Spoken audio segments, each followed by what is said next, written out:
성남은 제가 이제 성남 강화위원장을 했었어요. 네. 했었는데 그게 제가 성남에 이제 예를 들어 상근이거나 거기 뭐 출근을 한다거나 그런 게 전혀 아니고 그 제가 오로지 했던 작업은 그 예를 들어 지금 우리 구단과 뭐 연결이 됐거나 관심이 있는 선수가 이러한 선수들이 있다 해가지고 그 리스트를 저한테 주면 제가 이제 영상을 막 열심히 봐요. 영상을 열심히 봐서 저 나름의 영입했으면 좋겠는 선수의 순위를 내서 제가 이제 전달을 했죠. 네.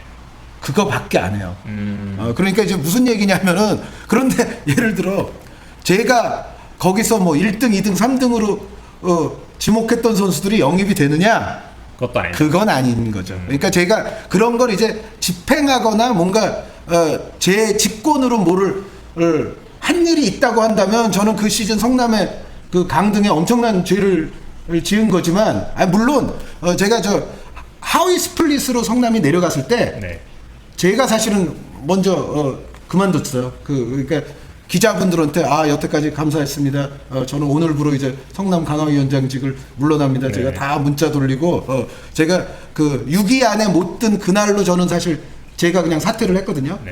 왜냐하면 내가 한 일도 그렇게 별로 없지만 그래도 어쨌든 명함을 걸고 있었잖아요. 네. 예, 그러니까 책임을 나라도 책임져야 되지 않겠느냐라는 생각에서 저는 그랬는데 이거는 변명이 아니고 팩트는 실질적으로 제가 뭘 행사에서 직접 영입을 하거나 한 케이스는 없고 저는 사실은 연구 용역만 해서 드렸는데 그게 실질적으로 그 선수들이 영입이 됐냐 하면 그건 또 아니다.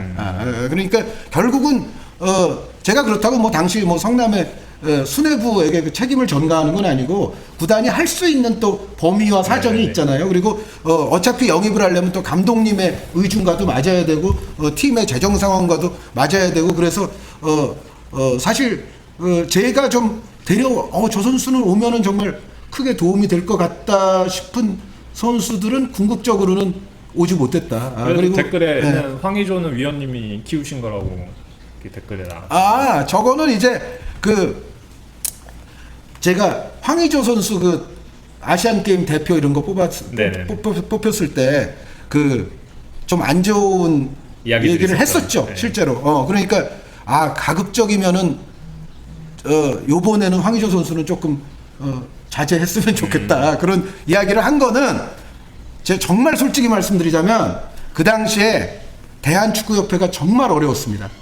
아마 여기 진성 매니아 분들이면은 그때로 한번 돌아가서 그 당시에 나오는 기사들이나 뭐 이런 거를 보시면은 대한축구협회가 거의 낭떠러지 끝에 있었어요. 정말로. 그러니까 여기서 뭐 하나 잘못 가면 거의 이거는 뭐 탄핵 뭐 거의 비슷한 분위기였습니다. 그런 상황이었기 때문에 그리고 그때는 언론이나 방송들도 이 대한축구협회에 대해서 거의 좋은 내용이 없었을 때예요. 그러니까 제가 김학봉 감독님과는 사실 친합니다. 친하고 지금도 친한데 그러면 그런 어떤 상황 때문에 만약에 여기서 김학봉 감독님이 황의조 선수를 뽑았는데 근데 여기서 정말 잘 된 게 황의조 선수가 첫 경기 때부터 아시안 게임 첫 경기 때부터 골을 넣고 시작했어요. 그렇죠.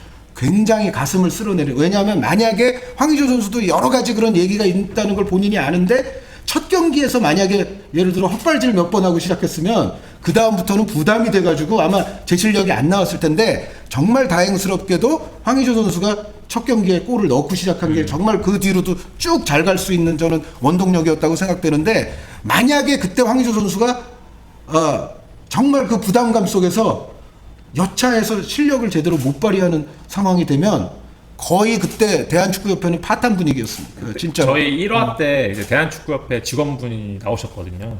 그랬어요? 네, 얘기하면서 저희가 이제 진행하는 게 K7에 일단 팀을 만드는 거고 이 디비전 프로젝트 자체가 결국 축구 저변을 넓히는 거를 얘기하면서 요즘에 여자 대학 여대생들도 팀을 만들고 뭐 풋살 참여하고 맞아요. 예, 예. 그런 것들이 컨텐츠로 나오고 활발하다. 근데 우리가 그 시점을 따져가 보면 아시안 게임이 결국 변곡점인 것 같다. 그때 이후로 축구 맞아요. 협회에 대한 여론이 확 바뀌었다. 결국 그 역할을 해주는 스트라이커잖아요. 아, 그러니까요. 그러니까 지금 어떻게 보면 대한축구협회에 있어서는 의조가 구세주 역할을 했죠. 제가 황의조 선수를 제가 연세대학교 그 어릴 때부터 봤는데, 게다가 성남에서도 정말 오다가다 다 인사하고 네, 그쵸. 그런 사이인데, 제가 황의조 선수를 왜 얘는 뽑으면 안 돼요, 그런 의미가 있었던 게 아니라, 제가 지금 와서 얘기하는 거지만, 근데 그때는 그런 지금 대한축구협회가 백척간두기 때문에 황의조 선수 이거 약간 위험성이 있다, 그렇게 말씀드리기는 조금 그렇고, 네. 그래서 이제 웬만하면 지금은 황의조 선수는 좀 약간 자제시켰으면 좋겠다라는 그 말씀을 드린 거는, 그거는 여러 가지 그 당시 정황과 관계가 있었습니다. 하여튼 그런 의미로 김학범 감독님도 알고 계시고, 황의조 선수 거기서 아시안 게임에서 잘하고, 김학범 감독님이 이제 금메달 따시고 그 다음날 전화하셨잖아요, 저한테. 봐, 황의조 되잖아. 전화하셨어요. 근데 뭐 황의조 선수의 퀄리티는 이미 위원님도 잘 아신 거고, 그냥 위원님께서는 결국 그 정황적으로 위험해서 그랬어요. 네, 그런 걸 정황적으로. 최대한 네. 이제 커버하시기 위해서 그런 멘트를 하셨던 거고, 이게 몬치 얘기하다 여기까지 왔는데, 몬치는 일단 라리가에서 가장 대표적인 스포츠 디렉터고, 이제 위원님께서 분데스리가도 중계하시게 되었으니까 하나 여쭤보고 싶은 게, 아까 이제 댓글에도 라이프치히에 대해서 얘기 나왔거든요. 네. 레드불 풋볼 프로젝트를 총괄했던 사람이 랄프 랑닉 네네. 씨 얘기하는 네, 거죠? 네, 네. 랑닉에 대해서는 어떤 생각을 가지고 계신가요? 랑닉 씨는 일단 단장 그거를 떠나서, 그러니까 랑닉은 이런 사람이라고 봐야죠. 한 줄로 요약하자면 지도자적 역량 및 축구 철학을 겸비한 단장이었다고 봐야죠. 네. 단장 생활도 꽤 했잖아요. 네네. 심지어 뭐 라이프치히와 짤츠부르크를 같이 이제 단장을 하기도 했었는데, 그 랑닉은 일단 감독으로서 성공한 지도자잖아요. 그러니까 호펜하임, 뭐 샬케 등을 거치면서 이미 지도자적 역량을 떨쳐 보였고, 특히 이제 랑닉 하면은 꼭 우리가 언급해야 되는 거는 그 현대 독일 축구의 아버지라고 해도 과언이 아니죠. 그러니까 랄프 랑닉의 최고의 그 컨텐츠 퀄리티는 뭐 단장도 있지만은, 그 랑닉 씨가 강연하고 주창하고 했던, 그러니까 예전부터 그것이 독일 축구가 사실은 다른 나라 축구들에 비해서 굉장히 재미도 없고 뭔가 전술도 좀 옛날식인 것 같고, 그런 얘기를 한창 듣던 시절, 이른바 녹슨 전차 같다는 그런 얘기를 듣던 시절에 랑닉이 TV나 뭐 여러 가지 강연이나 이런 걸 통해서 독일 축구는 이렇게 바뀌어야 된다는 거를 앞서서 주창한 사람이에요. 그러니까 랑닉은 그 조금 더 예전 개념으로 하자면 독일의 아리고사키 내지는 독일의 발레리 로바노프스키 감독이라고 예전 디나모 키예프와 이제 소비에트 연방에 아주 명장이 있는데, 서구 쪽에서는 아리고사키가 있다면은 비슷한 시기에, 물론 전체 시기를 보면은 로바노프스키 감독이 훨씬 더 길게 했는데, 그 동구권에는 로바노프스키라는 명장이 또 축구를 한번 바꿔놨다고 볼 수가 있는데, 어쨌든 그 랑닉의 어떤 그 역할 및 존재는 독일의 로바노프스키, 독일의 사키, 이렇게 생각하면 될 것 같아요. 왜냐하면 현대적인 4백을 구사하고 그 4백 속에서의 어떤 지금 현대적인 어떤 압박 전술, 네. 이거 자체가 랑닉으로부터 이제 독일에서는 퍼져나가기 시작했고, 그 랑닉의 결국은 추종자들 가운데 한 사람이 오늘날의 위르겐 클롭이었다고 생각하면 될 것 같아요. 그래서 랑닉 감독이 주창했던 어떤 현대적인 스타일의 축구는 독일의 후학 지도자들에게 엄청난 영향을 끼쳤어요. 그러니까 랑닉이 있음으로써 지금의 위르겐 클롭이니 토마스 투헬이니 율리안 나겔스만이니 이제 이런 사람들이 결국은 존재할 수 있었던 거죠. 그래서 저도 유튜브에서 랄프 랑닉이 한 90년대에 그 독일 국영방송 나가서 442 다이아몬드에서의 전방 압박을 어떻게 해야 되는지를 이제 칠판에다가 이제 좌석 붙여가면서 설명한 걸 본 적이 있었거든요. 그때 이제 상당수의 독일 평론가들이나 독일 레전드, 심지어 제가 뭐 이름을 거명하진 않겠지만 우리가 잘 아는 독일 레전드들이 네. 오히려 랑닉에게 부정적인 이야기를 많이 했어요. 그러니까 뭐냐면 아유 저런 얘기는 진짜 그 사키 시절에 그 밀란 선수들쯤 되거나 혹은 저 예를 들어 뭐 개인기 좋은 스페인 선수들이나 예를 들어 그런 선수들은 저런 걸 할 수 있지만 저거는 독일에게 어울리는 독일에게 부합하는 건 아니야 라고 많은 독일의 평론가 및 레전드들이 랑닉이 그렇게 말하는 거를 부정적으로 봤는데 그 사람들도 지금은 랑닉이 21세기의 독일 축구를 만들었다라고 아마 칭송을 할 겁니다. 그래서 어떻게 보면 랑닉은 독일 축구를 개혁시키고 어떤 독일에 앞서갔던 어떤 그런 전술을 심어준 그런 사람이죠. 근데 그런 사람이 단장을 하게 되면은 결국은 또 그 철학의 연장선상에서 클럽들을 운영하려고 하지 않겠어요? 네. 그러니까 예를 들어 라이프치히가 됐든 짤츠부르크가 됐든 그 팀들의 공통점이 뭐예요? 일단 젊은 선수들이 많죠. 그거는 뭐냐? 랑닉이 자기가 예전에 주창했던 그런 압박 전술 같은 거를 이행을 잘 하려면 기본적으로 선수단의 평균 연령이 낮아서 네. 그 이른바 에너지 레벨을 90분 내내 끝까지 유지할 수 있는 뭔가 그런 팀을 만들어야 된다고 생각을 했을 거고 실제로 디렉터가 돼서 한 일들도 그런 선수들 위주로 데려오고 성장시키고 했던 일들이라서 지금까지도 라이프치히와 짤츠부르크는 젊은 선수들이 많지 않습니까? 그렇죠. 그래서 어떻게 보면 전술적인 기조가 뚜렷했던 지도자로서도 이미 성공했고 또 지도적인 어떤 철학을 독일 축구 전체에 영향을 끼쳤던 그런 사람이 단장을 했기 때문에 단장 때 한 거는 결국은 자신의 그러한 어떤 전술적 기조가 그대로 통용될 수 있는 팀을 구축하는 거를 한 거죠. 그러니까 요거는 이제 그 몬치나 루이스 캄포스와는 또 다른 유형이라고 봐야 돼요. 그러니까 예를 들어 몬치 같은 사람은 기본적으로 이거죠.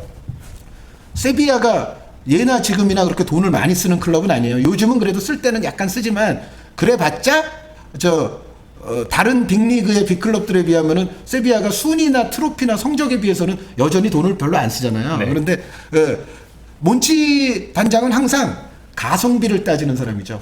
이거는 나이에 많고 적으면 문제가 아니에요. 예를 들어 이번에 라키티치 노장이지만 다시 데려왔잖아요. 네. 그리고 뭐 예를 들어 떠났지만 뭐 바네가 같은 선수도 나이 들 때까지 오랜 기간 썼고 이제 그런 식으로 당장 가성비가 괜찮을 것 같으면 굳이 뭐 젊은 선수, 노장 선수 그런 걸 따지지 않죠. 네. 그러니까 물론 그 몬치 단장도 젊은 선수들을 많이 데려와서 이제 스타로 만들었는데 그거는 이제 나중에 또 방출할 때 가성비를 굉장히 또 본 거고 전반적으로는 이제 몬치는 이런 목적이죠. 세비야는 다른 팀에 비해서 돈을 많이 쓸 수는 없어. 하지만 우리는 다른 팀에 필적할 만한 다른 강팀들에 필적할 만한 성적을 내야 돼. 그리고 나중에 이들 중에 일부는 또 판매를 해서 수익도 많이 거둬야 돼. 요런 것들을 전체적으로 보고하기 때문에 특별히 뭐 젊은 선수만 데려온다거나 이제 그런 쪽은 아니죠. 몬치 구단주는 몬치 단장은. 그리고 이제 루이스 캄포스 같은 경우는 제 생각에는 정말 이거는 데려오기도 잘 데려오고 이제 성장도 잘 시키지만 제가 봤을 때는 일단 판매력에서는 이건 것 같아요. 장사를 잘한 건가요? 그러니까 그 아스날도 저 니콜라 페페 선수 그 하나 지금 그 문제가 된 거 아닙니까? 그 산레이 디렉터가 아스날은 그만뒀잖아요. 그 충돌이 있었죠. 조르트문트에서 데려왔던 뮤슐린 타트와 살레이 간의 방식이 다르다고. 그것도 충돌이 있었거니와 그거는 이제 조금 또 지난 얘기고 가장 최근에는 산레이 디렉터가 물러났는데 그 이런 뉴스들이 있잖아요. 네, 페페 관련 뉴스. 뭔가 이거는 제값을 준 게 아니다. 제값보다 부풀려진 가격을 줬다. 그러니까 그런데 그 부풀려진 가격을 받아내는 데 있어서 세계 최고는 저는 루이스 캄포스라고 봐요. 그러니까 안목이나 뭐 성장시키는 거나 그런 것도 잘하지만 루이스 캄포스의 최대의 장점은 팔 때 잘 판다. 그게 최고고 몬치 단장은 이제 원조격이고 가장 큰 장점은 역시 가성비를 신경 쓰는 속에서 성적과 나중에 판매할 때의 수익을 이제 동시에 이제 거머쥐고자 하는. 반면에 이제 랑닉 디렉터 같은 경우는 자신이 원하는 축구를 할 수 있게끔 만드는. 그러니까 저는 세 사람이 다 조금 결이 다르다고 봐요. 지금 얘기해 주신 거 듣다 보니까 제가 떠오르는 게 있는데 그 랑릭이 이제 디렉터 시절에 얘기한 게 있어요. 자기가 구단 운영에 있어서 가장 중요시한 요소가 이제 세 가지가 있다 하면서 그걸 드라이카라고 그랬거든요. 영어로는 3C. 그래서 하나가 캐피탈, 자본, 두 번째가 이제 컨셉, 세 번째가 이제 컴피턴스라고 그랬거든요. 얘기하면서 이제 우리의 컨셉 컴피턴스요? 네. 컨피던스가 아니라 컴피턴스. 경쟁. 네, 그렇게 얘기를 하면서 이제 컨셉은 이제 얘기하신 것처럼 젊은 이제 우리가 레드불이기도 하니까 에너지 드링크 회사이기도 하고 자기가 좋아하는 축구의 성향이기도 하고 그거에 맞춰서 해야 되고 그러면 그거에 맞춰서 진행할 때 이제 소요되는 자본의 이런 것도 사이즈를 미리미리 파악을 해야 된다. 그리고 마지막으로 이제 스포츠적인 경쟁력 이런 걸 발현되려면 결국 좋은 지도자를 데려와야 되고 이런 것들 다 엮여서 감독도 선임하고 뭐 훈련 시스템도 시계를 특별 주문했다고 하더라고요. 그러니까 압박을 바로바로 들어가야 되니까 선수들이 노이로제 걸릴 정도로 이렇게 빵빵빵 울려대는 시계. 그 랑릭 축구의 철학 중에는 이게 있죠. 예를 들어 우리 편이 볼을 잡으면 몇 초 내에 어디까지 전진해서 이제 공격을 마무리 지어야 된다. 네. 그리고 우리 편이 볼을 뺏겼을 때는 몇 초 내에 볼을 되찾아올 수 있는 압박을 해야 된다. 네. 그게 이제 어떻게 보면 그런데 그게 이제 지금은 랑릭의 뭐 전유물은 아니죠. 그렇죠. 전 세계 모든 팀들이 사실은 그렇게 하려고 하니까. 그러면 황희찬은 그런 랑릭 단장의 전술 색깔 좀 특히 어디에 부합하는 선수? 매우 부합하죠. 물론 랑릭 디렉터는 지금은 그만뒀어요. 네. 지금은 가장 최근에 사실은 AC 밀란 부임설도 있었잖아요. 그러면서 사실은 라이프치히는 이제 그만뒀고 라이프치히 지금 디렉터는 마커스 크레셰라는 디렉터가 있는데 어쨌든 랑릭이 어느 정도 만들어 놓은 팀 아닙니까? 그런데 황희찬 선수는 제 생각에는 매우 부합하죠. 라이프치히의 색깔을. 아마 주로 그리고 라이프치히 경기를 저는 기본적으로 라이프치히 경기를 이제 계속 중계를 하는데 그 황희찬 선수는 뭐 아시다시피 스피디하고 저돌적인 돌파를 즐기고 그리고 또 나겔스만 감독이 좋아하는 멀티 포지션의 소화 능력이 있고 우리나라 국가대표팀 황희찬 선수가 한 두어 번인가 윙백 뛴 적 있잖아요. 근데 우리나라 국가대표팀에서의 윙백은 뭔가 좀 안 어울리는 옷 같았지만 사실 나겔스만 감독 휘하에서 잘 배워오면 나중에는 이런 롤도 아마 수행할 수 있을지도 모르는데 어찌됐건 그 황희찬 선수의 그 에너제틱한 플레이, 아주 저돌성, 스피드 그리고 여러 가지 또 위치가 가능한 멀티성 이런 부분들은 사실은 랑릭 단장 그리고 지금 나겔스만 감독 이 라이프치 스타일 이거에 아주 굉장히 잘 어울리죠. 개인적으로 지금까지 언급해 주셨던 3명의 디렉터가 있는데 어느 캐릭터를 좀 더 선호하시나요? 저는 이제 취향이. 제가 그 이른바 선수 출신 아닌 해설위원 가운데 제가 최연장자거든요. 최연장자고 심지어 요즘은 선수 출신 해설위원들까지 다 합해도 그 정말 그 한두 분 정도 제외하면은 예를 들어 뭐 이상현 위원이라든가 김대길 위원이라든가 뭐 신현호 또 당국대학교 감독 위원님 뭐 이런 몇 분 제외하면은 제가 최연장자예요. 제가 그 2014년에 이제 브라질 월드컵을 가기 전에 그 브라질에 출장 가는 방송 3사 캐스터 해설위원들이 이제 회식을 한 적이 있어요. 대한축구협회에서 이제 주최를 해가지고. 그런데 거기서 제가 해설위원 중에 3번째더라고요. 연령이. 근데 2014년 브라질 월드컵을 끝으로 저보다 위에 계셨던 두 분이 해설계를 떠나셨어요. 한 분이 이제 차범근 감독님, 한 분이 이용수 교수님, 두 분이 이제 해설계를 떠나시면서 제가 지금 이제 그때 기준으로 하면 제가 방송 3사 최연장자가 됐는데 이 최연장자가 됐다는 거는 사실은 이제 떠날 날도 가장 가깝다 이제 이런 얘기이기도 한데 이 대민님이야 저를 좋아하시니까 그렇지만 또 뭐 다 좋아하시나요? 하여튼 그런 얘기일 수도 있는데 어찌됐건 저는 그래서 제가 연세가 좀 있어요. 그래서 아무래도 저는 몬치 단장 쪽으로 오리지널 쪽으로 좀 기울 수밖에 없죠. 라리가를 또 오래 해오셨으니까 뭐 그런 면도 있는데 어찌됐건 물론 아까 랑릭 감독도 샬케 시절에 또 챔피언스리그에서도 크게 성공했고 그건 감독 시절이지만 어쨌든 그런 것도 있습니다만 그 몬치 단장이 일궈낸 그 세비야의 유로파리그 6차례 우승 있잖아요. 네네네. 그거는 그 레알 마드리드 그 챔피언스리그 5연패 이런 것처럼 그 옛날에 50년대 그건 안 깨질 기록일 가능성이 높아요. 그 제 지인 중에 또 팟캐스트를 하신 분들이 계신데 거기는 구성원들이 이제 되게 아스날 팬들이세요. 네. 그래서 그때 당시에 이제 에메리가 이제 경질되기 전이라서 에메리가 그래도 유로파 DNA가 있기 때문에 우승을 할 것이다. 근데 다른 이제 패널 분들께서는 근데 그런 얘기를 하시더라고. 에메리가 유로파 DNA가 있는 게 아니라 세비야에 있어서 그래 보였던 거다. 세비야라는 팀 그리고 다시 말해서 몬치 단장이 유로파 DNA가 있는 거고 에메리는 아니다. 그렇게 얘기를 하더라고요. 근데 에메리 감독에게도 그게 이제 전혀 없다고 말할 수는 없는데 네네네. 근데 분명히 이제 그 요소가 있죠.